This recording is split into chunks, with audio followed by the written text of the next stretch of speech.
recap on the recap. This is on the live chat. All right, you guys can see it, but this is chat.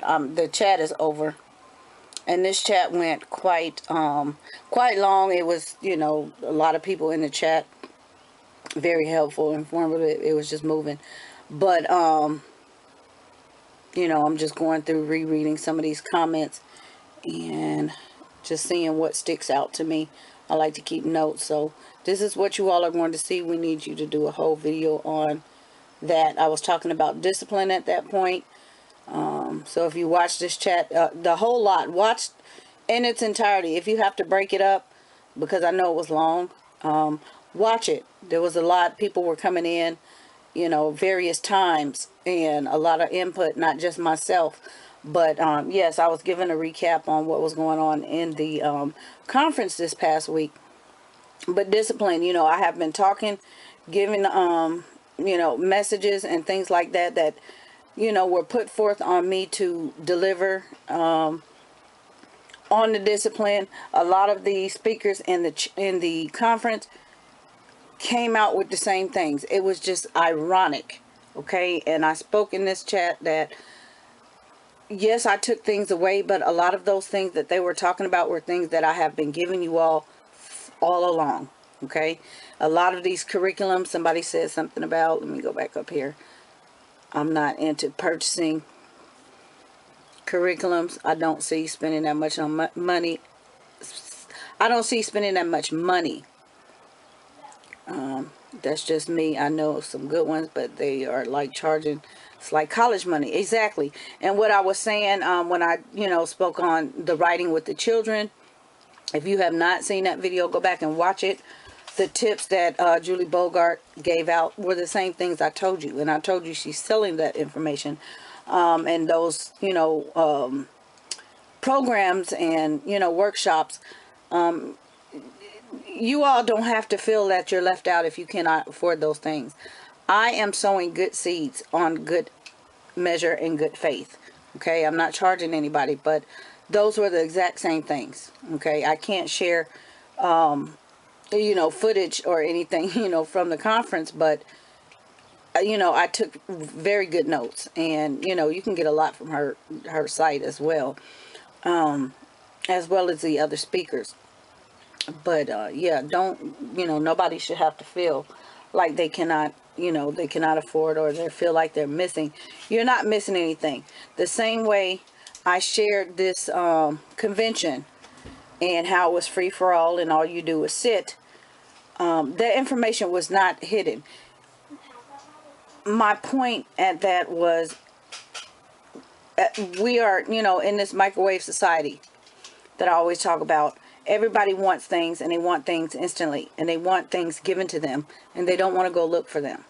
Okay, I'm willing to go so far, but sometimes I like things, you know, I give and give and give, but I like to be given back. And that's what I see a lot of, you know, vloggers have, you know, left the community, homeschooling community, because they have been giving and not really getting anything quality in return. And I don't blame them.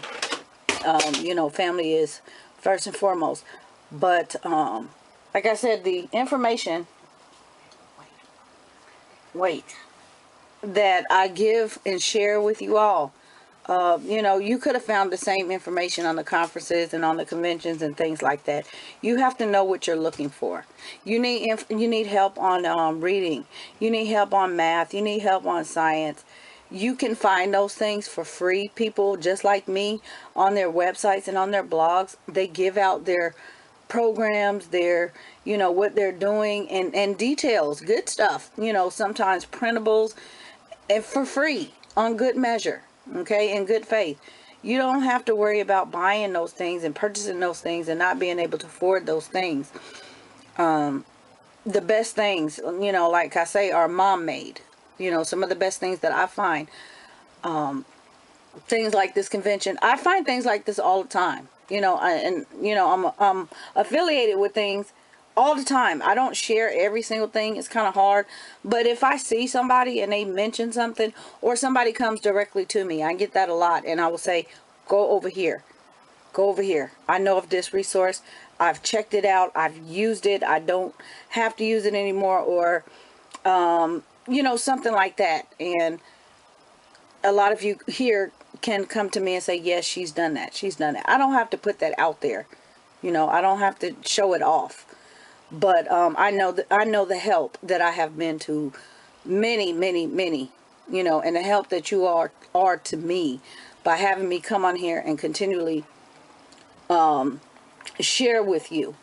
And so I'm going to keep reading through these comments and see what else, you know, I have coming up.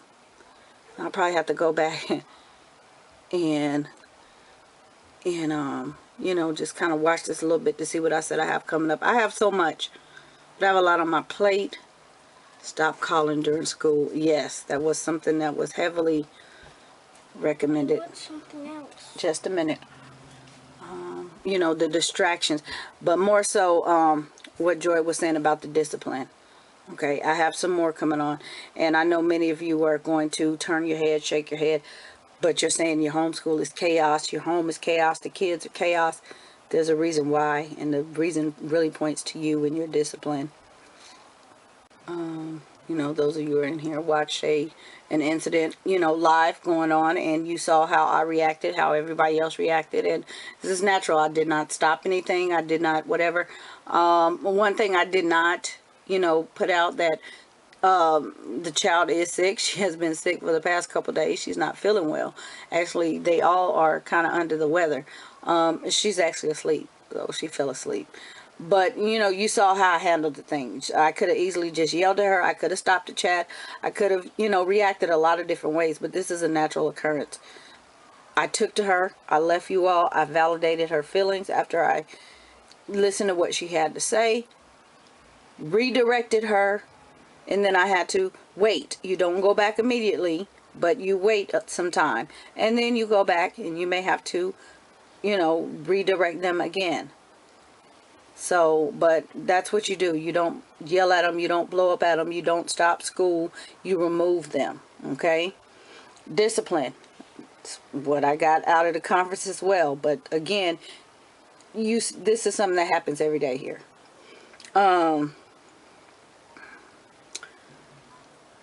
Picky eaters, she's saying, if you don't eat. Okay. And I pointed something out, you know, we're going to get into the picky eating. Somebody talked about sensory processing issues, and yeah, and that's what I said, sensory processing, medical issues. Unless your child has a medical issue, yeah, there's no need for, they won't eat this, I'm not going to, you know, you pick and choose your battles, but if you give in one time, you got it. And my point is, watch the chat. I give you one good tip, and I'm going to put it in here because I know some of you will not watch this chat. Some of you that take your children to the grocery store, you have to go grocery shopping with the children. My advice is not to.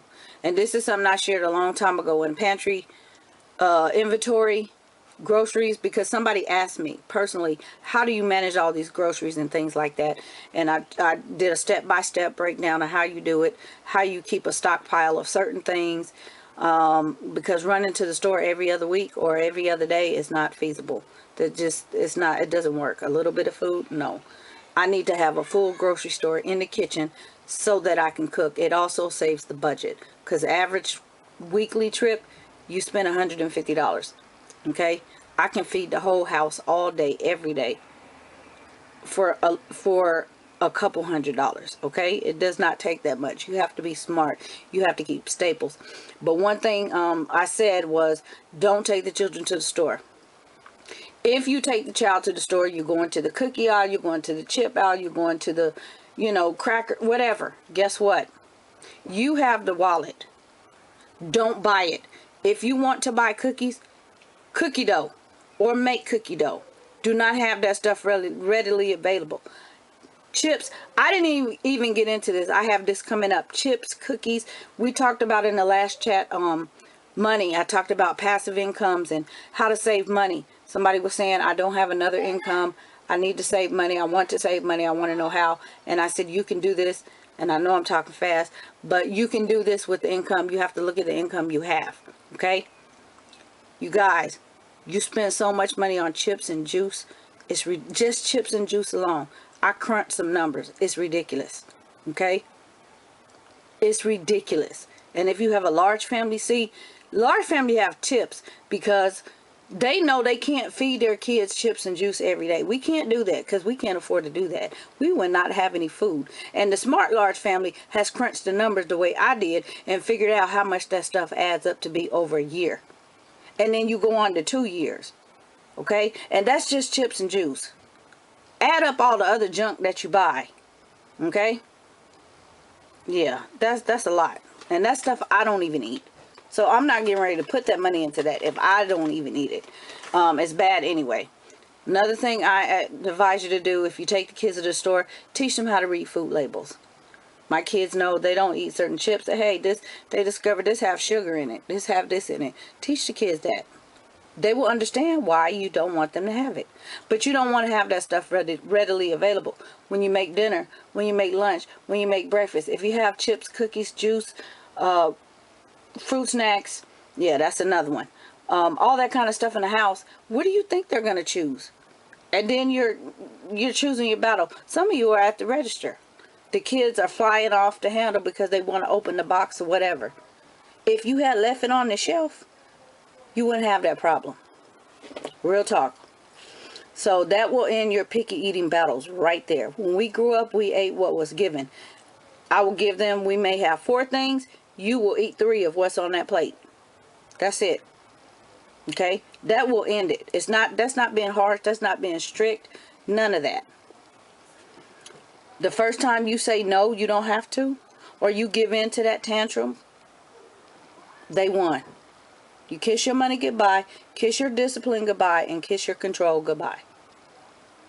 And that's what's going to happen. And that battle is going to continue on through the years. And when they become teenagers, oh, it's going to be double hard. My mom used to tell me, your kids are going to be, they treat you, they're going to behave worse than you did. So you think back to how you acted if you were a good kid. You know, which I'm not saying everybody's a good kid or bad kid or whatever, but you can think back to how you were. If you were difficult or whatever, your child is going to give you, they used to say another word, you know? Yeah. And I'm only saying this because I have them and I've been there, okay? I have grown-ups, adults, children. I have teenagers, so I know. You know, I have friends that have adult children, teenagers, and it's the same parallel. So, but those of you that have little kids, you have to start this when they're 1 and 2 years old. Discipline them. No means no. You're not going to be embarrassed. If you are embarrassed, you know, we'll get into that too, what to do. You don't put yourself in that situation. I've already talked about that, but just don't do it. Okay? Just don't do it. Don't take them out of the house. Don't put them in that position until you train them. It's character building. It's a lot of character building is what I was pointing at. I talked about briefly. I shared on Instagram. We were at IHOP. We were at Wingstop. Yeah, my kids are, 7, 5, 4. They had never been. Okay, never been. Some of you guys go on a regular. We don't do that. 1, because it's money. But 2, that's an earned privilege. Okay, think about those things. Those things that you think are there are a lot of families like us, okay? That's not weird for me to say. We just don't do, we're not the restaurant type. 1, we like to eat our own food because we know what's in it. But point being in that is, I got the comments of, they're so well behaved, they're sitting at the table so nicely, they're just patient. Yeah, because they know better. Some people go to a restaurant, the kid is running around, they're acting up, they're throwing things, they're impatient. My kids have been disciplined. They're in the store. You saw them in the store. They were not running around the store. They were well behaved. When they wanted the thing in the sunglasses in the children's place, you didn't see that part, but you saw the pictures. They asked at the register, may we have these? Yes, you may have them. Go pick out the ones you want. That is it. That was based on the behavior in the store. We didn't just say, here, you can have it because you were at the store. They had no idea they were going shopping. They were getting clothes. They didn't know they were getting those things. Yes, they saw all that other stuff, but they decided collectively, this is what we want. You guys have to keep it straight. Don't let the kids control you, because if you are in the store, they are going to put you, you're in a very vulnerable position. Okay? Even in a home, if you're on the phone, you're in a vulnerable position. Can I have this? When I'm in a chat, I'm in a vulnerable position. But my kids know. They're not going to come ask me for 50 things because they know. So, again, you just have to stay tuned. You know, like I told everybody in here, I have a lot of, where I'm coming from is heart. Coming to help us, mommies, you know, homeschooling mommies, families. I want to sow some goodness into us. So just know I'm coming from the heart. I know everybody may not be ready, everybody may not be on board, but from what I'm looking at, you know, I see yes, yes, yes, please, okay? So I'm going to continue to do that and try to sow some good seeds. What is this? Eating together. Yeah, with this, very important. I talked about my mom every morning. She worked 2 jobs, went to school. Until the day I graduated, she had a breakfast on the table. She sat with me and ate breakfast in between her jobs. Every day. So very important. It might not always be dinner. I talked about a family meeting. And it might not always be dinner. But a meal. Sit down and eat with your kids. Talk with your kids. So, you know, my feel connected things like charity work. My sole, you know, goal in homeschooling is to teach these children the fear of God and the love of God, and to know God. Okay, above anything else. And that's what you will see when you watch and read these comments. So, like I said, I will be back. And you know, that's where I'm at. I'll be here through the summer. Right now I need to busy season, so get through these graduations, but I'm gonna get this up. And I don't know if I will have anything else. I know I need to, you know, I've been instructed to come back and finish the discipline. You know, I didn't finish. So, and then I've had the request, so I'll be back on that. I'll be back. I don't know, you know, today is April, I was going to say 30th, 29th. I'm going to get this up tomorrow. And that's it. I'm going to try to schedule some things I have sitting here, but I have other priorities. So I may have some things up while I'm gone. And you know, I'm gone, obviously, away from my computer, but I can schedule things. So if I have that time, I'll do that. If not, if I'm in a live chat, know that it is impromptu. It's something on my heart. But until next time, I will see you all in the comments, here or here.